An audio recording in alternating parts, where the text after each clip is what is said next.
નમસ્કાર મિત્રો, ગુજરાતના તમામ ખેતરો એટલે કે ખેતીવાડીના તમામ સર્વે નંબરનો સરકાર દ્વારા સર્વે થશે.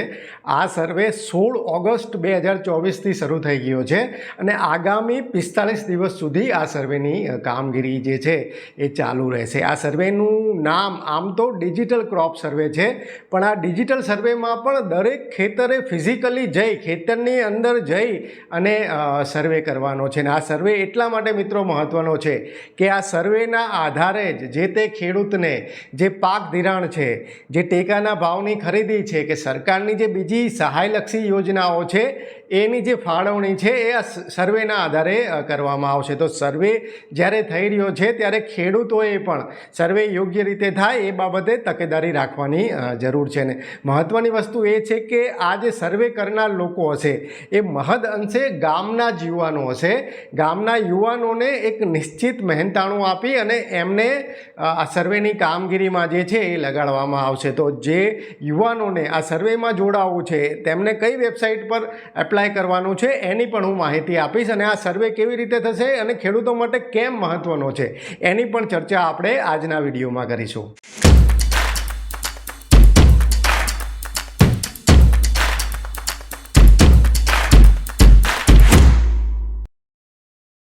આપણા ગુજરાતમાં 18,464 ગામડાઓ છે. આ તમામ ગામડાઓના તમામ ખેતીવાડી સર્વે નંબર જેની કુલ જે સંખ્યા છે એ 1 કરોડથી વધુ થાય છે. આ 1 કરોડથી વધુ ખેતરોનો ડિજિટલ ક્રોપ સર્વે કરવામાં આવશે. આ જે ક્રોપ સર્વે છે એ કેન્દ્ર સરકારની યોજના સંલગ્ન રાજ્ય સરકાર દ્વારા કરવામાં આવશે. અને ડિજિટલ ક્રોપ સર્વે આપણા ગુજરાતમાં 16 ઓગસ્ટથી સ્ટાર્ટ થઈ ગયો છે અને આગામી 45 દિવસમાં આખા ગુજરાતમાં ડિજિટલ ક્રોપ સર્વે ની કામગીરી જે છે એ પૂરી કરવામાં આવશે. આના માટે કેન્દ્ર સરકારની એક એપ્લિકેશન છે એગ્રીસ્ટેક. એ એગ્રીસ્ટેક સર્વેયરે ડાઉનલોડ કરવાની છે. પછી એમને જે તે ગામના તમામ સર્વે નંબરમાં જવાનું છે અને ખેતરના ફોટા પાડવાના છે. કેવા ફોટા પાડવાના છે કે પાકની સ્થિતિ કેવી છે, કયો પાક વાવ્યો છે અને સિંચાઈની વ્યવસ્થા શું છે. પછી એમને ત્યાં જઈ અને એ ફોટા એપ્લિકેશનમાં અપલોડ કરવાના છે. ને આ જે ફોટા છે એ જીઓ ટેગિંગ થશે, એટલે કે ખરેખર એ ત્યાં હશે એનું લોકેશન જે છે એ લોકેશન પ્રમાણે સેવ થશે. એટલે એવું નહીં થઈ શકે કે એક ખેતરમાં જ કોઈ એક વ્યક્તિ જઈ ગયો અને એક ખેતરના એને 5 ફોટા લઈ લીધા અને 5 સર્વે નંબરમાં અપલોડ કરી દીધા. એવું નહીં થઈ શકે. સર્વેયરે ફિઝિકલી દરેક ખેતરમાં જવું પડશે અને પછી જ એ ત્યાં જઈને જ પોતે ત્યાં જઈને જ એ જે ફોટો છે અપલોડ કરી શકશે. આ સર્વેનો હેતુ શું છે મિત્રો? સર્વેનો હેતુ એક જ છે કે આપણા ગુજરાતમાં કે આખા દેશમાં જે ખેતી છે એમાં કયા પાકોનું વાવેતર થઈ રહ્યું છે, વાવેતર કેવું છે અને સિંચાઈની સુવિધા કેવી છે. આ 3 જે મુદ્દાઓ છે એની ખરેખર રિયલ ટાઈમ માહિતી મળે અને સાચી માહિતી મળે. અત્યારે જે પદ્ધતિ દ્વારા માહિતી મળે છે ગ્રામ સેવકો દ્વારા અને જે આપણા ખેતીવાડી વિભાગ દ્વારા જે વાવેતરના આંકડાઓ રજૂ થાય છે એ ઘણી વખત ખોટા સાબિત થાય છે અથવા વાસ્તવિકતાથી દૂર સાબિત થાય છે.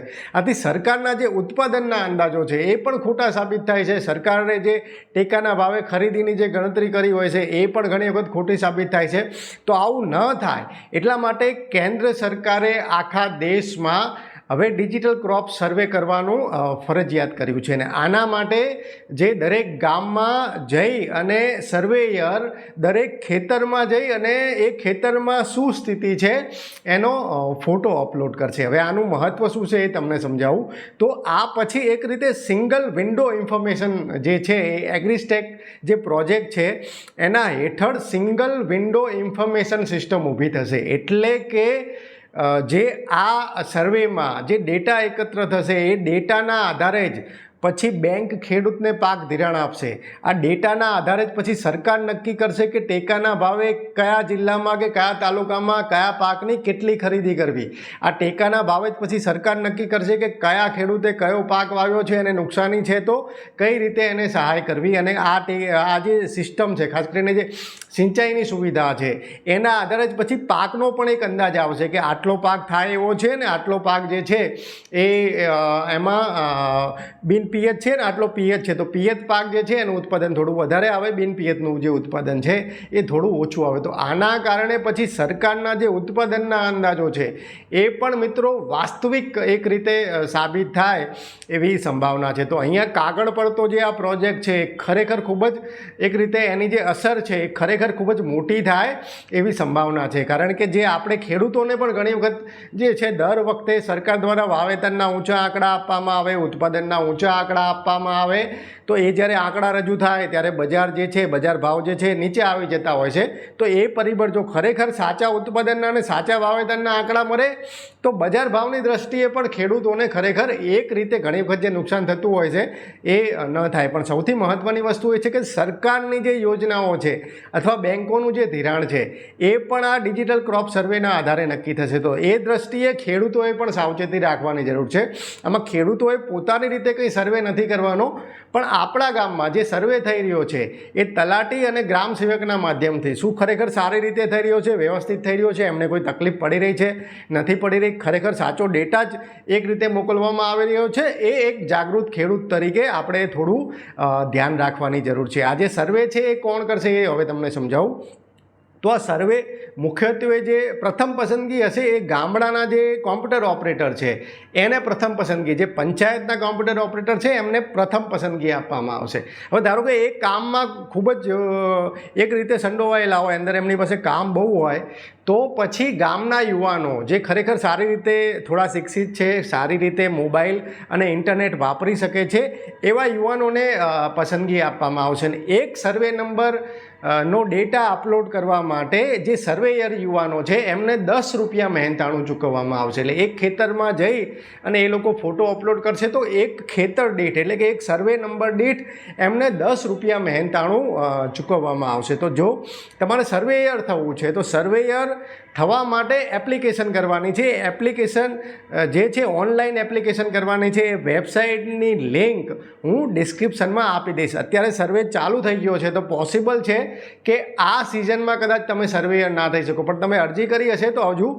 શિયાળુ સિઝનમાં પણ આ કામગીરી કરવામાં આવશે અને પછી આગામી ચોમાસું સિઝનમાં પણ કામગીરી કરવામાં આવશે. તો અત્યારે ચોમાસું સિઝનમાં નહીં તો શિયાળુ સિઝનમાં અથવા આવતી ચોમાસું સિઝનમાં તમારા માટે એક જે છે એ પાર્ટ ટાઈમ આવકનો એક રીતે વિકલ્પ જે છે એ ઊભો થશે. હવે આ મહત્ત્વ એટલા માટે છે મિત્રો કે હવે જે સરકાર પોતાની જે યોજનાઓ છે, જે ફંડની ફાળવણી કરી રહી છે એ હવે આ સર્વેના આધારે કરશે. અને જે ખરીદીના લક્ષ્યાંક છે, ધારો કે એક સામાન્ય નિયમ છે કે જે કુલ ઉત્પાદન હોય એની 25% ખરીદી સરકાર કરશે, તો એ પ્રમાણે હવે મગફળીનું વાવેતર ખરેખર કેટલું થયું છે એનો સાચો અંદાજ આવશે. અને સાચા અંદાજના આધારે પછી દરેક રાજ્યનું એક નિશ્ચિત લક્ષ્યાંક આવશે કે આટલા ટન ખરીદી જે છે એ જે તે રાજ્ય કે જે તે જિલ્લા કે જે તે તાલુકામાંથી કરવામાં આવશે. તો ટેકાની જે ખરીદી છે એમાં પણ જે અન્યાયની વાત ઘણી વખત થઈ રહી છે, એમાં પણ આ સર્વે જો ખરેખર જે રીતે પારદર્શક રીતે